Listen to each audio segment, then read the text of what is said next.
Hello, my name is Carx82 and welcome back to my Gregtech New Horizons tutorial series. Last episode we talked about the Gregtech power system, so today I think it is time to talk about the LV age, the goal of the pack, and the machines that will help us get to that goal. So we are probably at this point crafting up some steel in the blast furnaces. We're producing some steam. We have our steam machines. Now if we take a look at the LV machines, a lot of the materials that we're going to need in these machines are going to require lots of steel. So we're going to need a whole big pile of steel. And these steam machines actually do have a high pressure variant.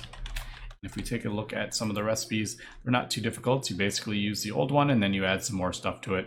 A lot of wrought iron and some steel. The coal boilers also have a better one, which produces more steam from the same amount of charcoal, but they do require 5 steel. So you can go ahead and replace these if you want, but for every piece of steel that you use, that is 1 less steel that you're going to have to craft up the LV machines with. So that is up to your decision, and I find it easier just to replace these as soon as possible with the LV variant or low voltage variant and not have to power them with steam anymore. But that decision is up to you. So if we go ahead and take a look at the LV machines that we can craft up, there is a whole heck of a lot. There's dozens of different types of machines that we can craft up. So you may be wondering, what machines should we craft up first to make our life easier? And the way I've picked some of these machines out is for the electronic circuits. Now, the electronic circuits are used in almost everything. They're used in some components like the robot arm, and they are used in almost every single machine we need to craft up. They use 2 circuits, so anything we can do to make the electronic circuit production easier is what we're going to go with here. So one of the things we use a lot of is copper wires, and right now we are doing the 1 plate, and with the cutters we get 1 wire. You craft up the wire mill, which is relatively easy to craft up. You will be able to get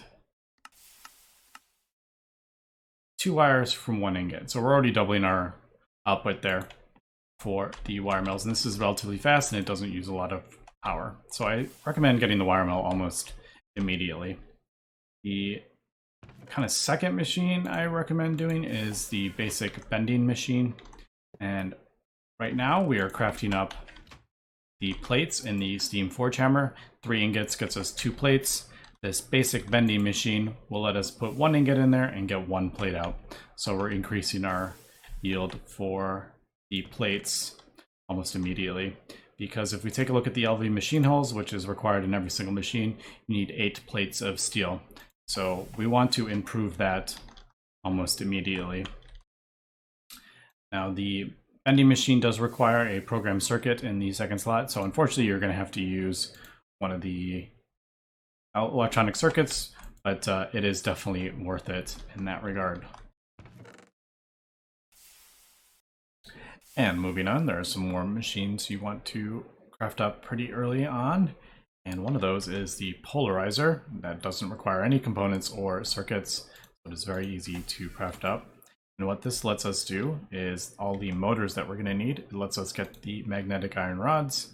So right now we are doing rods with redstone, but the electromagnetic polarizer will let us just put a rod in there and we get a magnetic rod out, and we don't have to use any redstone. And like I said, it is very cheap, so I recommend that being pretty early on. Now there's also a couple other machines here. Maybe think about getting them early on. I personally like the lathe. Not everyone does, and what that lets us do is for the steel rods that we're going producing. Right now we're doing file with a steel ingot. We're getting 1 steel rod, but if you put it through a lathe, we actually get 1 steel rod and 2 small piles of steel dust. And we can actually combine these into a steel dust. And if you want, you can actually put these in the smeltery and get the steel back. So you're getting 1.5 times the steel rods out of 1 ingot of steel. Another thing you might want to think about crafting up is the cutting machine. What this lets us do is all these red alloy bolts that we need. Right now we're getting 2 alloy bolts to 1 rod.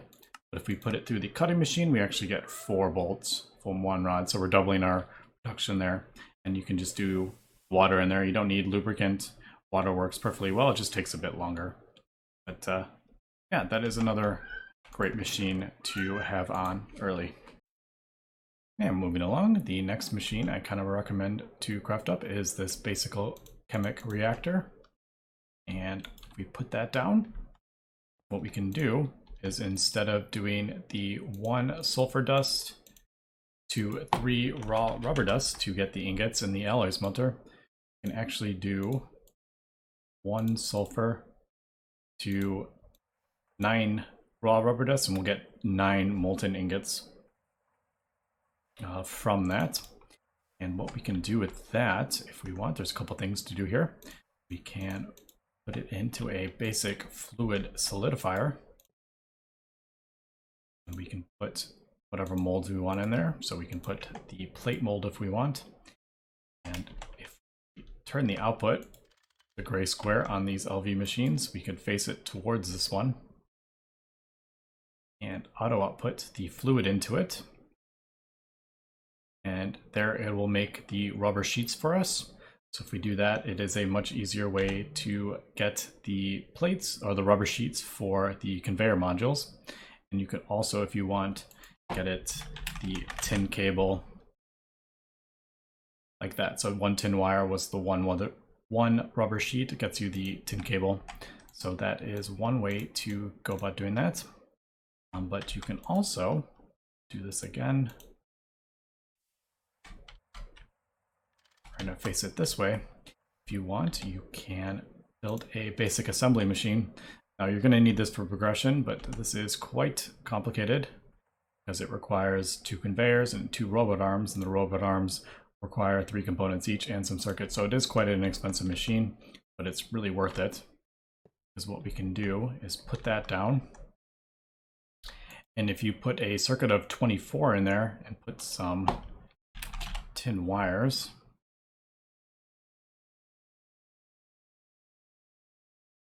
auto output the fluid into there. And if we get the circuits, well, that and find, there it is. Circuit of 24.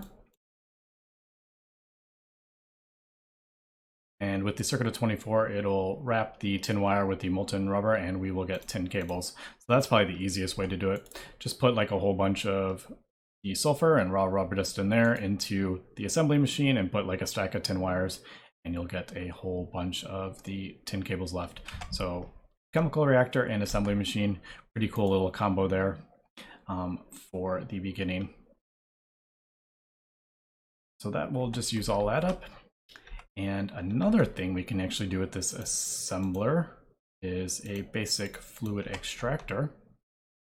Place that down on this side. So we have like kind of these 4 machines kind of all kind of connected. We have the fluid solidifier with this and that. And we do the basic fluid extractor. If we put a red alloy ingot in there, we remember those. Turn it that way with the fluid so it fills up the assembler. You can actually put some glass tubes in there and put some copper wires. I'll just put a bunch in there and some steel rods.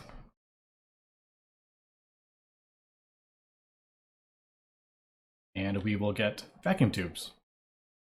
So that is a much easier way than doing it the crafting grid way, and a little bit cheaper because the recipe only uses 18 liters as opposed to 1/4 of a liter. And yeah, you just get a little bit more out of that. And then if you upgrade the items here, you do like annealed copper with steel rod and molten redstone alloy, you actually get 4. So that's actually pretty cool. You can keep upgrading this recipe as you go. So that is a pretty cool little combo, and I recommend getting this assembly machine pretty early on. You might even want a second one, so you can have a dedicated one with rubber. Just leave it in there, just have this constantly filled with rubber. And then if you build a second basic assembly machine, like maybe on this side, you could have the fluid extractor going into the assembly machine for that. But again, these assembly machines are quite expensive, so it's gonna feel pretty difficult at first, but everything we're doing is just to kind of make your life easier as we progress through the pack. And now that we have a pretty decent suite of machines here, we also still have our old steam machines, and there are replacements for every single one of these. But it is not necessary right at first. They work just fine. But as you get resources, you can slowly continue upgrading these. But I do suggest at this point to get to the Twilight Forest, and that will open up a new dimension of ores. Obviously right now we are only mining in the overworld, but the Twilight dimension has some more advanced ores. And the way to get to that, you can actually look at the quest book, and this quest right here will get you to the Twilight Forest. So instead of throwing a regular diamond into the portal, you actually need a quick and dirty portal generator. The regular way does not work, and that is under Novice Thaumaturgy. And the way to craft that up is in a assembler. So you need an assembler to get to the Twilight Forest. So it's just 1 diamond and 4 circuits. And that will get you that. And yeah, you can head over to the Twilight Forest. Now, the first boss, the Hydra, is quite easy. But keep in mind that there are infernal mobs in this pack, so the Lich Tower is going to be quite difficult because there is a lot of infernal mob spawns in there. So you probably are not going to be powerful enough to defeat that quite yet. But the first boss should be fine. And now that we're in the Twilight Forest, one of the first veins you want to keep an eye out for is the Galena vein. And with that, you can get silver ore and lead ore. And there, if you check out what dimensions it spawns in, the earliest you can get that is the Twilight Forest. And with the lead, you also keep an eye out for the tetrahedrite vein in the Nether. And this does spawn high up, so it'll be in the ceiling. You can get stibnite ore, and with stibnite ore you can process it down and smelt it down into antimony. And with the antimony you are able to get the battery alloy. You can do this a couple ways. You can either mix the dust in a mixer, or you can put this in your alloy smelter, which I find just as easy. It's the same amounts, so there's no reason to have to craft up a mixer for this, but you just do the 4 ingots with the antimony ingot. You can also do dust in any combination as well, and you get the battery alloy ingots. With these, you can craft up the batteries that we are going to use. And the first ones you're probably going to craft up are the sodium ones. It's just much easier than the lithium at this point in the pack. So we take a look at the batteries. It's just a small battery hole, a couple battery alloy plates and a cable, very easy. And we're gonna have to fill that with the substance. So for example, the lithium uses 2 lithium, the sodium uses 2 sodium, and the cadmium uses 2 cadmium, as we can see. But sodium is definitely the easiest, and all the batteries work exactly the same, except these have a bit higher buffer. But we're gonna need a canning machine to do that. And there are 2 types of canning machines, so just be careful. There is a fluid canner, which has like 2 little windows on the front. And there is a canning machine, which doesn't have that. So just remember, there are 2 different types of canning machines. That might be a bit confusing, but easy enough, just to pump a couple circuits. And you'll just place that down, and you'll put the hull in this slot. Well, it doesn't really matter, but you put a hull in and then you put the thing, whatever you want to fill it with, and that will create the small sodium batteries for you. And at this point in the pack, I think the easiest would probably be a 4-slot battery buffer. That way you don't have to get super big cables. But you put down the battery buffer. That will start filling from the steam turbine, it'll start filling up the batteries, and that way you can run more machines at once. Now that we're getting a whole bunch of machines here, if you start trying to run 6 machines at once, you're not going to be able to with the one steam turbine, but the battery buffer will let you do that. Just keep in mind, this outputs 1 amp per battery, so you have to have the right size cable. If we have a 1x cable and we try to run 4 machines off it, these cables will burn up, but we have been over that in the last tutorial, so I'm not going to get too in-depth with that. But anyway, that's going to be it for this tutorial. This isn't the end of the LVH. Next episode, we will come back and we will talk about some of the more LV machines that I find quite useful and getting the blast furnace up and running so we can get into the NVH. Anyway, that's going to be it for today. So thanks for watching and have a good one.